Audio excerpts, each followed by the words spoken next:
Hello everybody, good morning, welcome to the United Stands. I'm Mark Goldbridge and this is your latest Manchester United news on the United Stand, where you get all the latest stuff that's going on. It's match day, of course. Manchester United play PAOK tonight, but is Ruud van Nistelrooy leaving Manchester United? Fabrizio Romano has given an update on that and it doesn't necessarily look good for Ruud. Does that make you happy? We've got a little bit of a poll running for that, which I'll set up in a moment. Also, two stories from Bayern Munich about two players, Leroy Sane and also Alphonso Davies. What it would take and why Man United are looking at those players. Would they actually be suitable as well? We've got an ex-Man United player saying we should bring Paul Pogba back. We'll do a poll on that. Would you like to see that happen? And we've got a few other bits I want to bring into the show as well. Plus, I think in relation to January transfer window, then I think Manchester United may be looking at loan deals or low deals. But I don't really think that's a problem. We spoke about that last night. Maybe we can pick up that if we've got time. Also, a bit of breaking news as well, just while I'm feeling excited today, by the way. Match day tonight, love it. Amorim on a Monday. Just the latest on Amorim, by the way. It's not expected that there'll be, you know, when Ten Hag started and when Mourinho started, obviously they started in the summer, and they had almost a press conference, announcement press conference, where it was, hello, I'm the new Man United manager, and all the press got to go and ask him questions. We're not expecting that to happen on Monday at the moment. It's subject to change. Apparently, there'll just be an interview with MUTV, and then his first proper press conference to the press will be ahead of the Ipswich game. That could change. I thought on Monday there'd be some big interview, but with taking questions from the press, but apparently that's not going to happen because of the international break, but we'll have to wait and see. Should Ruud leave is the poll we've got going. So much to get into this morning. Absolute legends tuning in. Love that. Who says, what, Ruud's leaving? I mean, he probably didn't say that because he's not actually here, but he might have gone, what, Ruud's leaving? What, Ruud's leaving? What, Ruud leaving? I'm going to stop doing all that. Anyway, just a little bit of news as well. I mean, people are, I think I saw this on the Manchester Evening News as well. I mean, fair play to the journalist for actually thinking it'll happen. So basically, our Carabao Cup game against Spurs has been moved to Thursday the 19th of December. We're playing Bournemouth on the Saturday at 3 o'clock. Now, this is going to piss a lot of United fans off because I went to the Brentford game and I chose that because it was a Saturday 3 o'clock game and it just fitted in like a couple of months before. I was like, that's the perfect game to take Seb to. I did look at that Bournemouth game, but obviously that is a... that I'm not going to that. I went to Brentford. But a lot of people have chosen that Bournemouth 3 o'clock on a Saturday, week before Christmas. Well, you're going to get moved. You're going to get moved. There's no way we're playing Thursday night and then Saturday at 3 o'clock. That's going to go to Sunday. So it's already pissing off a lot of United fans. Carabao Cup, they've moved it to a Thursday night. Absolutely fucking stupid. I know it's not the breaking news you want, and we will talk about Ruud, but all I'm going to say is that's a bloody joke.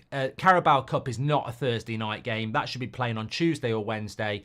And now the Bournemouth game is going to get moved to the Sunday and mess up a load of people's plans. So there we go. TV money. We've been moved to Thursday instead of Wednesday, which means we're going to have to move Bournemouth from Saturday because you can't play Thursday night and then Saturday afternoon. So yeah, just one for your diaries there, and one for a disappointing few thousand people who were making Christmas plans and are going to have to change them. But that's football. It's all about fucking money, isn't it? Not That's Football channel. I mean, I'm talking about the football. Right, let's get into what Ruud van Nistelrooy had to say. We're going to be talking about Leroy Sane and Paul Pogba and also Alphonso Davies. All technically available for free in the summer, by the way. Which one of those... a hat trick there. Which ones would you take? We'll talk about that because there's some stuff coming in. John says that Ruud has to go. Ladios is going to the Bournemouth game flying from Malta. You've been screwed over, mate. Absolutely screwed over. Screwed over by the Carabao Cup as well. I mean, you'd understand it if it was like Europa League or something like that. But imagine that, moving a Carabao Cup game from Tuesday or Wednesday to a Thursday and then screwing over everybody who's going to the game at 3 o'clock on Saturday. It has to be moved. It has to be moved. I'm sure it will get moved. Rory C with a super chat. How you doing, Rory? Says, if Amorim has got no use for him, I'm happy for Ruud to go, especially given the players want him to stay. No more kids' gloves.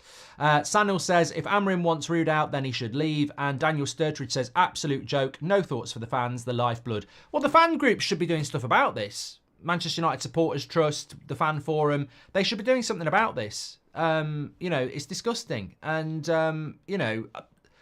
it's not down to a bloody fan content channel to start moaning about this, but it's bloody disgusting. I'm not even going to that game, but I know what it's like when you plan to go to a game, especially a Saturday 3 o'clock game, and you go, right, okay, that's there, I'm going to do that, and then you find out that the Carabao Cup is going to be played on a fucking Thursday. It's a joke. It is an absolute joke, and it's fans being treated by shit again. Disgusting. I agree with you, Daniel. Anyway, Ruud van Nistelrooy, this is what Fabrizio Romano has had to say. And we won't stop doing stuff like that, by the way. I mean, I think there is a lot of division in the United fan base, and I've never really understood why. But those things are fans. We are fans. That is not right. And we should be shouting for each other there. Even if you're not going to the game, that's not on. It's disgusting. Anyway, back onto Ruud. At the moment, 65% of you would like to see Ruud leave. That has changed in a few days. Is it that story that the players want him to stay? Is it having seen Amorim on Wednesday night and seen what he can do? Tuesday night. Look, logically, I've always said in relation to Ruud, obviously I like him. It'd be nice for him to stay. But listening to him yesterday, watching the way we've played in the last 2 games, it is sentimentality. There is nothing about the way Ruud plays football or why he was brought into the club. He was brought in by Ten Hag.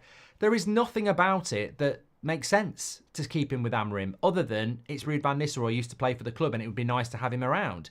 I think what do we always talk about? Ruthless and aggression. Aggression in getting the things you want and ruthless in removing the things you don't. It's ruthless to remove Ruud, but I don't see why you'd pay to keep... I mean, look, people have lost their job at Man United over the last few months from Ineos. Like, they've sacked a load of people. Why would you keep somebody at the football club that doesn't actually provide what you need? And it could be a hindrance to Amorim as well. He's not an Amorim guy, and it's sort of like starting a job with your team, and then you've got to get... It's like moving into a house, isn't it, with your family and your own pets, but there's a dog that's been left by the previous owner, and that comes with the house, and you're like, well, I like dogs, and I'll do my best, but I don't know its personality, I don't know its habits, I'll do my best, but it ain't my dog. And that's sort of the way I look at it as an analogy. It's like, happy to get the house and happy to take the dog on, but it's not my pet, and it might not work out. Why would I do that? But anyway, this is what Fabrizio's had to say about it. Talking about it, Ruud van Nistelrooy obviously hasn't spoken to Amorim yet. Amorim hasn't spoken to him yet. Romano says there is no guarantee that Ruud van Nistelrooy will be part of the Amorim setup. And I think, look, that's a throwaway statement. It's a big statement, but I think that from the start of the week, we're shifting away from Ruud staying, aren't we? I think at the start of the week, it felt like, yeah, I want to stay. This is going to happen. And I think as the week's gone on, a lot of people are starting to go, at the end of the day, no one's talking about Rennie Heck. Is he still at the club? I've not even bloody... Look, I've watched Man United play 2 games. I haven't even remembered to look at Rennie Heck. I presume he's still there. So no one's saying that he's going to keep his job. No one's saying, oh, Rennie Heck should stay. He came in the summer. He cost money. He gave up a job as a coach to come in as an assistant manager. Are we asking for him to stay? No, we're not, because he didn't play up front for Man United in the past. So for me, it's the same thing. Like, they both probably need to go, if we're being completely honest. And the fact that Fabrizio is saying that it's not guaranteed that he's going to stay really means that the decision hasn't been made. And that means it's not looking good, is it? My thought was they've had a chat with Amorim and said, Ruud's part of the package. Do you want him? And they've agreed on it. But it sounds like no agreement's been done. And that, to me, just feels like a little bit like Carrick after Ollie, when Ranić came in, and Carrick did that game against Arsenal, didn't he? And I think a lot of people thought that Carrick would stay, and he didn't. It was just about doing the interim thing, focusing on that, helping the club out, and then he'll go. I wouldn't be surprised if early next week it's like Ruud goes and Amorim comes in and it's a clean start. And it makes sense. It's sad. It's definitely sad. It's really harsh on Rennie Heck and Ruud, actually. But I think it's probably for the best, because what I want at Manchester United, and I think what many of you want, is I want Amorim and his team to walk in and have no attachment to anybody else, and the players not have any attachment with them and realise they've got to work hard from the start. No room for sentimentality, Rory, exactly. Liam says, since it came out, the players like Ruud, he's got to go, says Liam. Moyes did this, though, and it was a big mistake, says Robert McCormack. But you can't compare David. I know what you're on about. Robert makes a good point again. So basically, when David Moyes came in, he got rid of all of Sir Alex Ferguson's backroom staff and brought his own with him. But the big thing, Robert, here is, and I'm going to protect you here, get behind me. The big thing is here that Sir Alex Ferguson was one of the greatest managers that there's ever been, with a backroom staff that had just won a Premier League title. David Moyes was managing Everton and got rid of everybody and had never managed a big club before. That was stupidity. Amorim is coming in from a very successful Sporting side with his own coaching setup to take over a team that hasn't won the title for 10 years, that's an absolute mess, that's been run by the dressing room. So why would you keep it? If he was taken over from Sir Alex, you might want to keep a couple, yeah, but the scenario is completely different, isn't it? Patrick Lynch says, the fact that Ruud has said on multiple occasions that he doesn't know what will happen or had no contact with Amorim suggests he won't be kept, says Patrick. It does feel to me, Patrick, like what's happening here is let's get to Leicester. Let's focus on Leicester. If you go back to the press conference yesterday, I've got a few notes here. You know, he was asked about whether Amorim ball will work, and he was like, difficult to say. He was asked about injuries and why they get so many injuries, didn't want to say. He was very, very much about, my focus is on the next couple of games. My focus is on the now. It just felt to me like Ruud even conveyed that he doesn't necessarily think that he's going to stay. And that's what an interim does, in it at the end of the day. We'll have to wait and see. But 64% of you wouldn't keep him and 36% of you would. What I will say is, if Amorim decides to keep him, I'll back it 100%. I'm not going to sit here and say he shouldn't have done it. We might sit here in 2 years' time and say he shouldn't have done it when Ruud's the interim again and he's been sacked and the players, you know, that could happen. I mean, and Darren Fletcher's a good point, Jonathan. I mean, Darren Fletcher, for me, is an example of doing that and him staying involved for a very long time. But it's not always been a comfortable relationship with Darren Fletcher, has it? I mean, I like Darren Fletcher. I really liked him as a player. And, you know, when I was at the Brentford game, he was about 30 seats away because he was sat in the press conference area watching the game from there.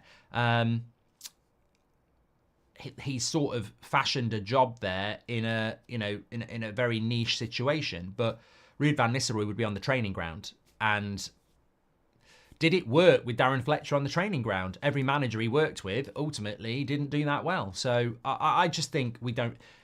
As I said before, if you're going to get the only reason you want to do this is sentimentality and an ex-player. And if I was going to get an ex-player in, I wouldn't get Ruud in. I'd get Roy Keane in just to go into the dressing room at 3 o'clock every week. Well, not 3 o'clock because they'll move it to Sunday because of bloody Bournemouth on the Thursday, because of Spurs in the Carabao Cup. Anyway, that's where we are with that. Let's wait and see. Savage says, I love the fact that Ruud is being a complete professional about this. Respect. Well, look, this is exactly what Carrick did. He has stepped in for a couple of weeks where we have played important games. We beat Leicester in the Carabao Cup, which keeps us in the Carabao Cup. Chelsea was a big game. We didn't get beat. Obviously, we need to beat Leicester on Sunday, and I think we'll win tonight and get our first European win. So he has. You're right. You're absolutely correct. He has stepped in. It's a bit of a thankless task, really, because a lot of people are like, we want to get started, and we don't necessarily want him to be here. But look, there's no sentimentality in football, as Anana said. Sane would be a bad move, says Rui. Okay, so let's talk about Sane for a moment. This is where we're at with this. This came in this morning from Christian Falk, who is obviously very close to Bayern. And he says that Manchester United have inquired about Leroy Sane, who will be a free agent next summer. He'll make a decision about his future after talks with Bayern Munich. So this is not the first time we've been linked to Leroy Sane. We're actually linked to him a couple of months ago. He's 28 and he will be 29 in January. I don't know what your thoughts are on this, but I don't know how this works at Manchester United. And as Ray says, I'm with you. He says, I'd rather go Trincao from Sporting than Sane.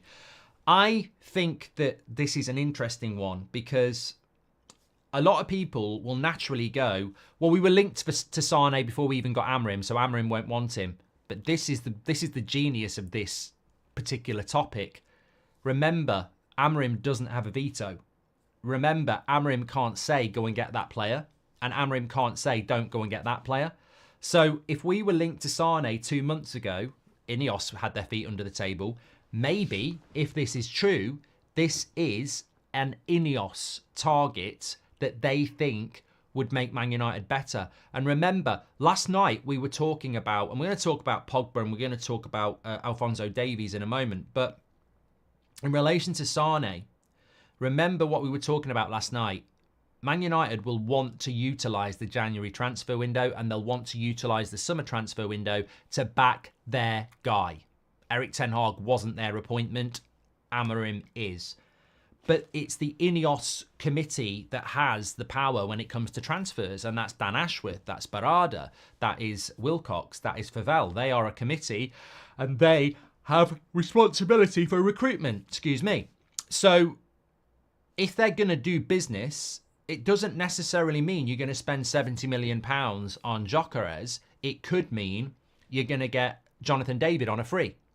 You're going to get Alphonso Davies on a free. You're going to get Leroy Sane on a free. You still get 3 players that you think will suit the team and you get them for free. Juventus have been doing this for years. So, look, when I say I think United will do business in January and I think we'll do business in the summer, I don't necessarily think we'll spend 300 million quid because, as we know, we've had to sell to buy at the end of the summer transfer window. So where's that money coming from? But what I do think we might start doing is looking at deals where people are going to be very, very cheap. And obviously, Leroy Sane has been mentioned in relation to Manchester United quite a lot. If he decides to leave Bayern Munich, then Man United is an option. Of course it is. And it's not the first time we've been linked to him. You've also got to be careful that Christian Falk is a journalist that's very close to Bayern Munich, and maybe the agent of Sane is at play doing the thing we know that can happen, where Man United get used as an out to get the contract that you want out of Bayern Munich. So that could be absolutely true.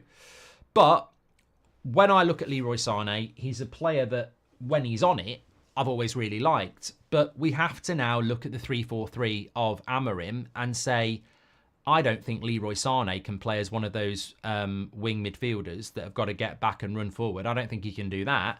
Can he play in behind the striker? I think that's where he would play. I think if Leroy Sane was going to play, he would play more centrally in the 2 behind the striker, which we spoke about last night. We do actually need players to come in there. And they're not always going to be a typical centre attacking midfielder. Even with the system that Amorim has used at Sporting, he sometimes uses wingers in behind the striker, and Sane might be quite useful there. I'd have concerns about his fitness, of course. And as JS says, Sane has passed it respectfully. It doesn't actually jump out at me as an obvious deal for Manchester United to do, but the fact that we've been linked to him a couple of times now, and he'd be cheap if he was to leave, he'd be free, it's probably one to keep an eye on because, as I said, it predates Amorim, but Ineos have control of transfers, so that doesn't necessarily mean it wouldn't happen. Ryan says, from someone who had Sane in his team, Amorim won't like him. He doesn't track back and his attitude is terrible if he doesn't get what he wants. Well, that's literally my sort of assessment on it as well, Ryan. I just don't think he fits what Amorim wants to do, if I'm being completely honest.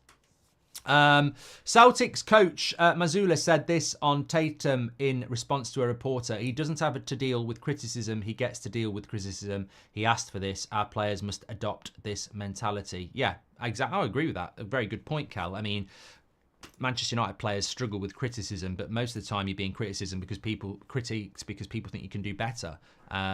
You need to turn that into a positive. Joseph Young says, Mark, can you say hi to my wife, Rose? She's struggling after taking out wisdom teeth. Rest up, Rose. It is very painful, wisdom teeth. And I hope you're doing well. Thank you very much to Joseph. I hope you're looking after her. Amorim only has 2.5 years of a contract, says Patrick Lynch, of 5 transfer windows. Ineos must and need to use the January transfer window. They don't have time to waste to show they back him. Oh, what a point, Patrick. What a great point. Can we get a like or a heart? I can do that. I'm going to do a heart in the live chat. Even I can do it. There we go. That was my heart going through. What a point. Absolutely spot on. I'd not even thought of that.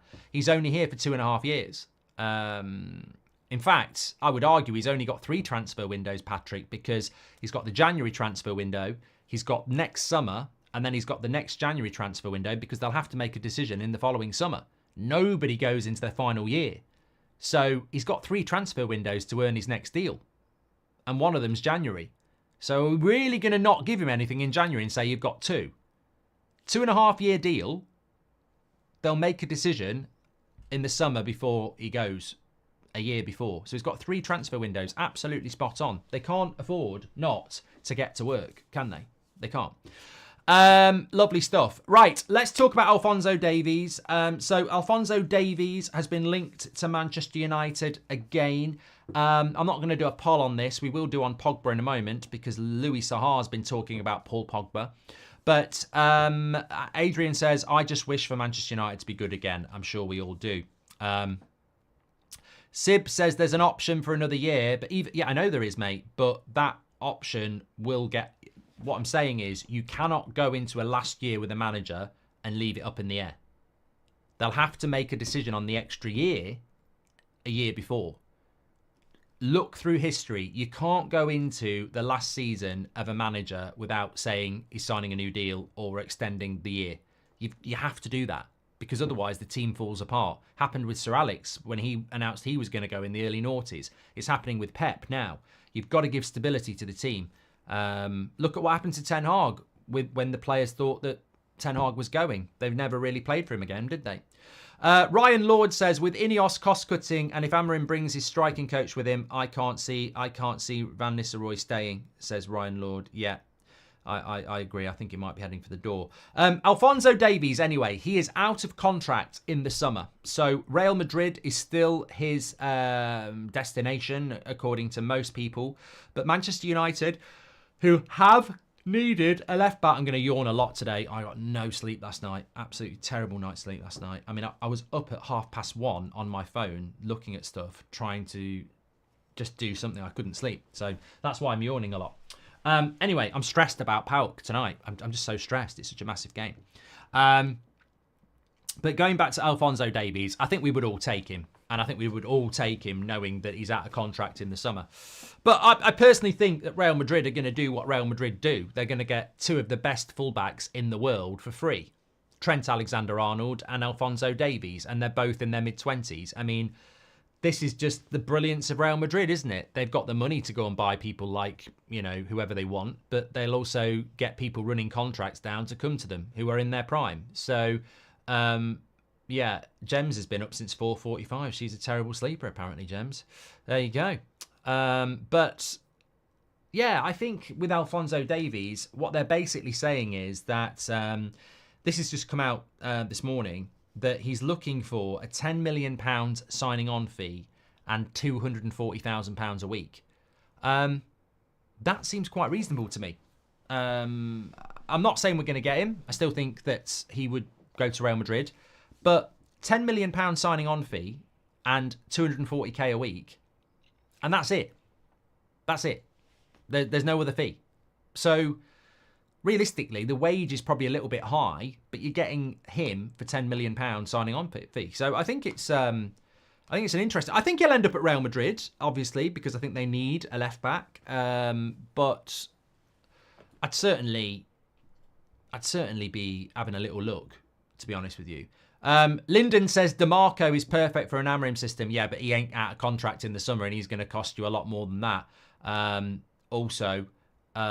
I think the big thing is would these players suit the way Amorim wants to play? And nobody can answer that question at the moment because they can play as a wing back, yes, but he doesn't use wing backs. He uses wingers in those wide positions.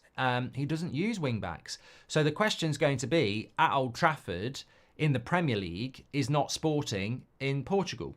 So in the Premier League, he might say, I can't use wingers there. I do need to use wing-backs, in which case Alphonso Davies would be very, very good. But if you're not going to use wing-backs and you're going to use wingers out there, then Alphonso Davies doesn't necessarily become necessary, does he? Unless you're going to play him as a left-sided centre-back in the 3. But look, I don't think anybody here is going to argue with a £10 million signing on fee and 240k a week for someone like Alphonso Davies. You'd do it, wouldn't you? So, yeah. Keel Robinson says, isn't that the same conditions that Rabiot wanted? Probably, because he's bloody greedy, and look where he ended up. But there's a very big difference between Rabiot at 30 and Alphonso Davies at 24. So, yeah. I know you liked Rabiot, Kyle, but yeah, not for me. Thoughts on Frimpong in an Amarim system, says Casper. I think it's the same thing again. I think there are people in this fan base at the moment who keep thinking Amarim uses wing-backs when he doesn't. He uses wingers. So it depends if he comes into the Premier League and feels like he needs to use wing-backs. If he does, then someone like Frimpong would work really, really well. If he wants to use wingers, then he wouldn't work really well because he can't play as a bloody right-sided centre-back, can he? Frimpong is not playing as a right-sided centre-back. So, yeah, it depends. And look, Jarvis Cocker says, I'd like Kirkes or Estebanan as a left wing-back. But you need to keep that in your head. He doesn't use wing-backs for Sporting. So we've got to wait and see whether he's going to use wing-backs in the Premier League because he might, as I say, decide that he needs to do that. But wing-backs and 3 centre-backs, I don't know. It can be quite defensive. If those wing-backs are defensive-minded, then that can be very, very defensive. You're playing a back 5, which is what he doesn't do. He uses wingers. So it would be very interesting to see how that works, which is why I said last night, I don't necessarily think we need to buy a left-back anymore. Liam says, Mark, I'm in the Premier League with Plymouth on FC25. Any tips on how to avoid relegation? Also, any transfer suggestions? You're on completely the wrong channel, Liam, but I'm sure some people will help you out there. What about Grimaldo from Leverkusen? Another wing-back. Cryptic, I think I've answered that. We'll have to just wait and see what happens. Akil says, 250k a week is good if he becomes successful, Mark. It's a gamble as well. And Davies said in an interview, says Kai, that he'd rather play in the Prem than La Liga. I don't know if that means we have a chance or not. Thank you very much to that, Kai, as well. I mean, and with Ineos cost-cutting, and if Amarim brings it, I've done that one from Ryan Lord as well. Thank you very much. Marlow FC says, who do you think, thanks for the super chat, Marlow. He says, who do you think will be Amarim's captain, Mark? I believe he will choose Mainu, a humble man for the future, a bit like Odegaard when he became captain at Arsenal. I don't think he's going to give it to Mainu now. He might be somebody for the future, but I don't think he's going to give it to him now. So who do I think will be Amarim's captain? I think it will be Bruno. I agree with Greg. I think it will be Bruno. Baldwin thinks it will be Onana. I just don't... Look, we want change. We want ruthlessness. Of course, we want all those things. But there are 2 things that are quite similar here. We are not going to see Mason Mount lose the number 7 shirt. That's not going to happen. It never should have happened, but he's not going to lose the number 7 shirt because the damage that would do to Mason Mount publicly, the club won't do it. And they're not going to take the captaincy off Bruno Fernandes because, again, the club won't want to do something like that massively undermines a player that is going to be part of Amarim's new world. So Bruno Fernandes will stay as the captain of Manchester United. I'm absolutely convinced on that. And I think he will remain as the captain of Manchester United until he moves on. So, yeah, I think it's an easy one for me, Marlow. No point rocking the boat, says Wayne. Well, I think, look, exactly. Bruno will be part of this project. You're going to take the captaincy off it, give it to someone else and upset him. No, it's just not worth it. And there isn't really a candidate at the moment. I do quite like the idea of Mainu being a captain of Manchester United for the future, but at 19, that could be 4 or 5 years away and he'd still only be 24. Rory C says, I think Anthony's got a shot at being captain, especially as he will be converted to the world's best left wing back. And Adrian says, why aren't you manager for Manchester United? And Tristan has been a member for 29 months. Let's give him a shout out for that. Absolute legend, pal. Okay, right. I want to talk about Paul Pogba here. This just caught my eye a little bit earlier. And I thought, you know what, it takes for a good, it makes for a good poll, of which you've got one there. Would you take Pogba back? So Louis Zaha, former Man United player, striker, has basically said that Manchester United should be looking to bring Paul Pogba back. Look, this is, to me, why I listen to you lot more than I listen to ex-players. I don't really think they watch football in the same way. And I think just because they played the game, people think that they've got, you know, massive knowledge. Some footballers are thick.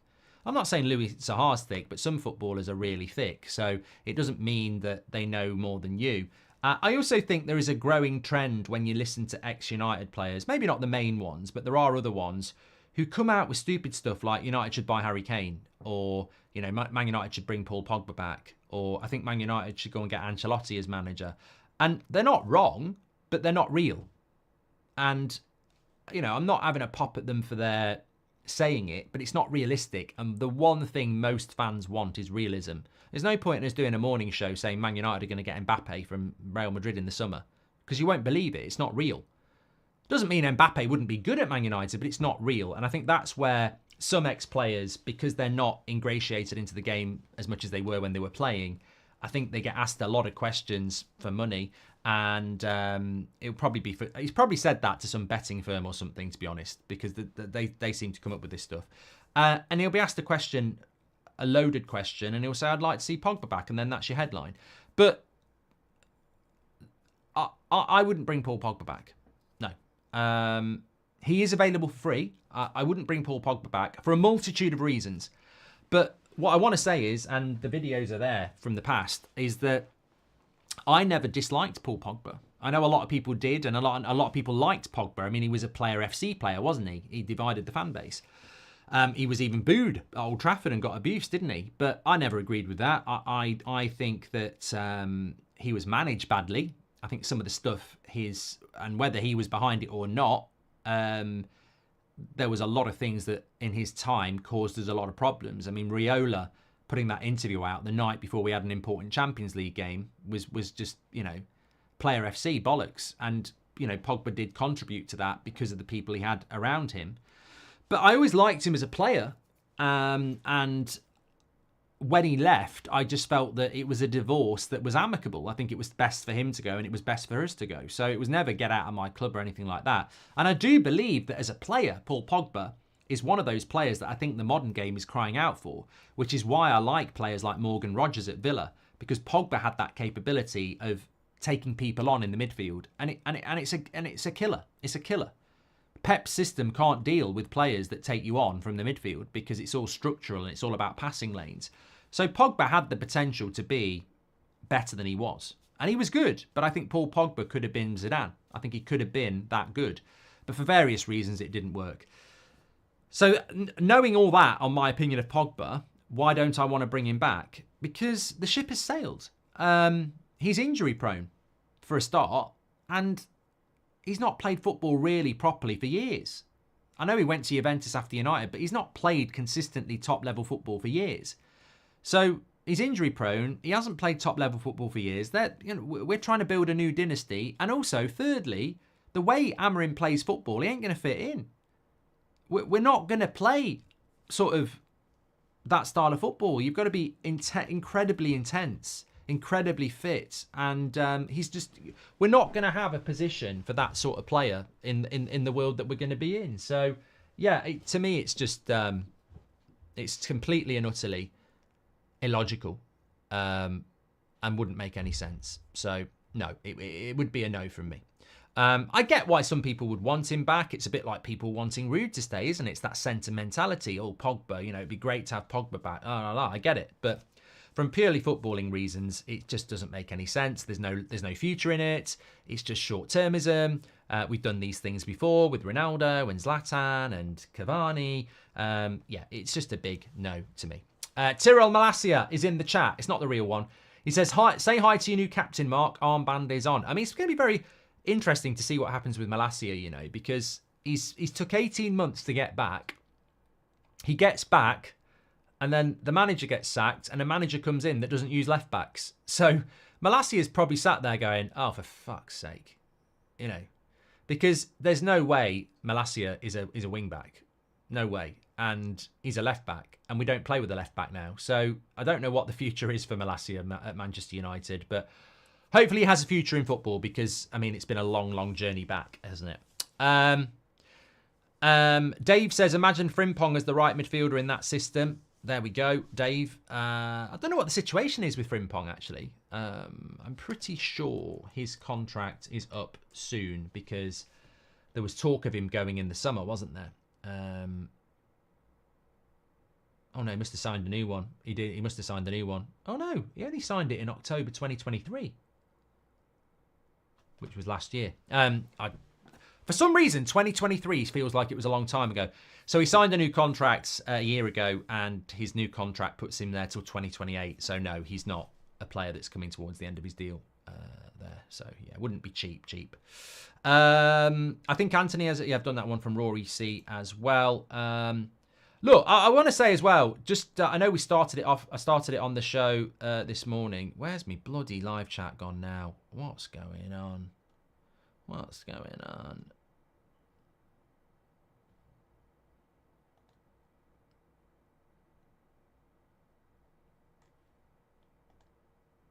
Yeah, I know. Well, I know what I was saying anyway.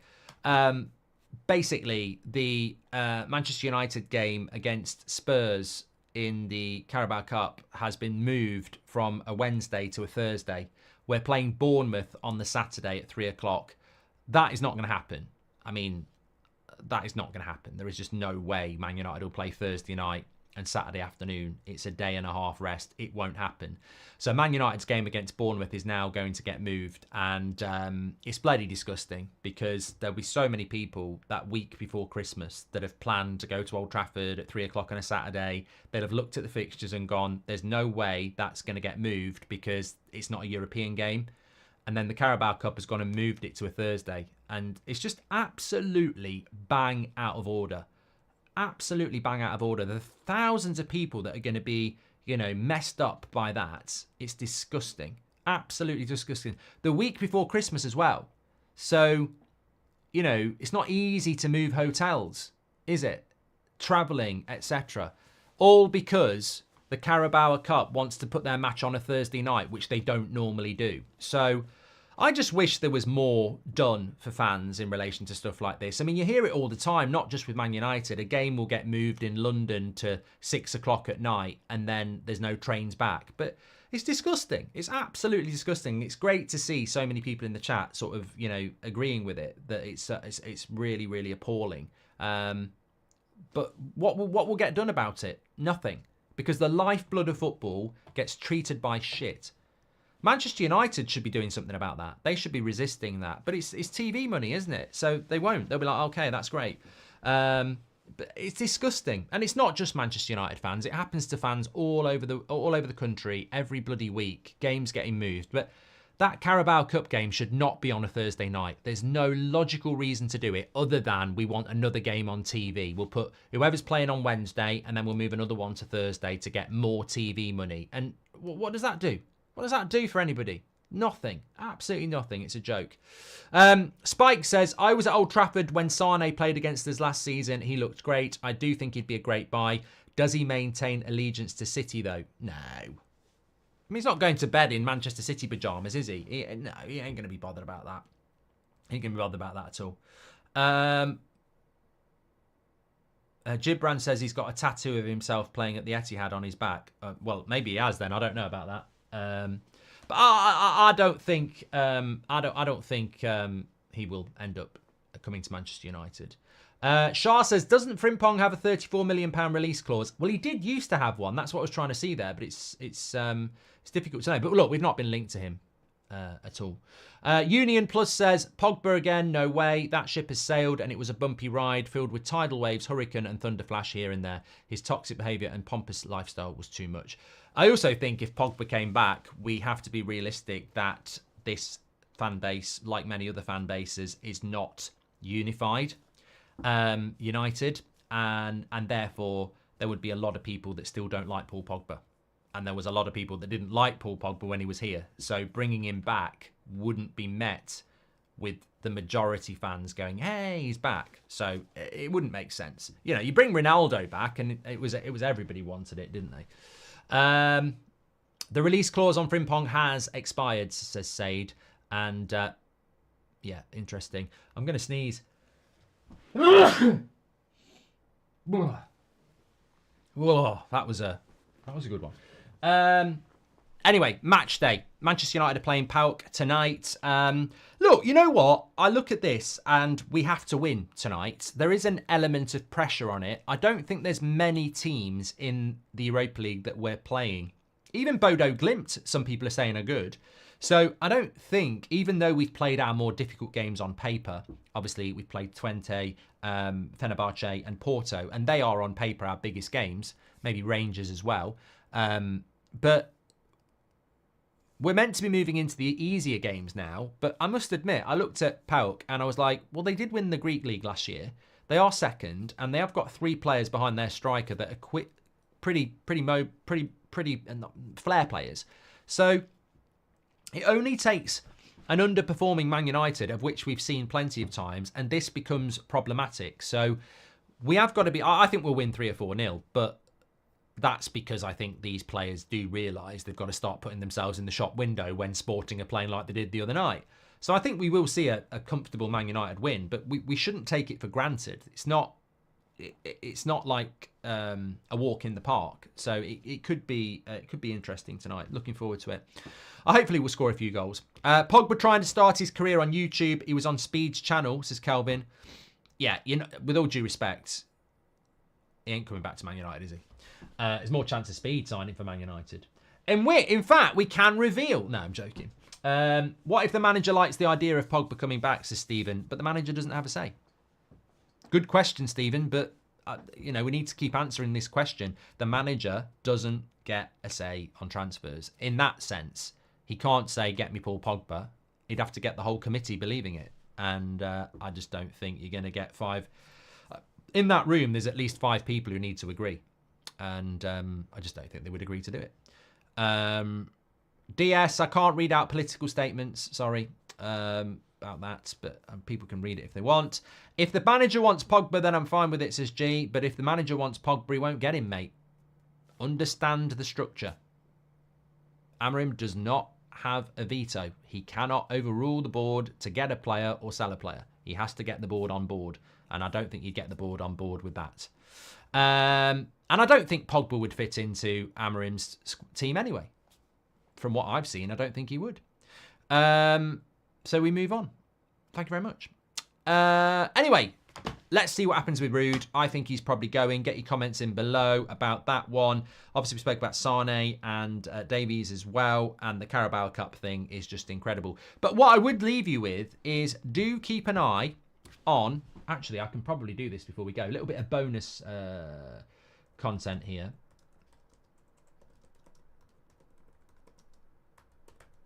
I know a place you can do this. Keep an eye on people who are out of contract in 2025. Because I think that's where Man United might look. And lo and behold, let me just go through the list. We've spoken about 2 of the top 5 and 3 of the top 6. Trent is out of contract in next summer. We're not going to get him. Sane, Salah, Alphonso Davies, Kimmich, Jonathan David. They're the top 6 players in value who are out of contract in the summer. And we've been linked to 3 of them. Jonathan David, Alphonso Davies and Leroy Sane. And that's where I would be looking. Not exclusively, because you might go for younger players as well, but I would be looking at that. Anybody else, Mark? Apparently Son's out of contract in the summer. I'd buy him. Imagine Son playing in an Amorim system behind the striker as one of the 2. Surely he will sign a new contract. De Bruyne is out of contract. Jonathan Tah at Leverkusen, but he's going to go to Bayern, isn't he? Van Dijk, obviously, we know. Angel Gomez, we know. Obviously, that's one to keep an eye on. Angel Gomez. Anguissa at Napoli, but he is 28. Mitchell, who's a left-back at Crystal Palace. Longstaff at Newcastle. Messi's out of contract. Ahmad's ours, but we've got a +1 on him. Calvert-Lewin. Bloody hell. We have been...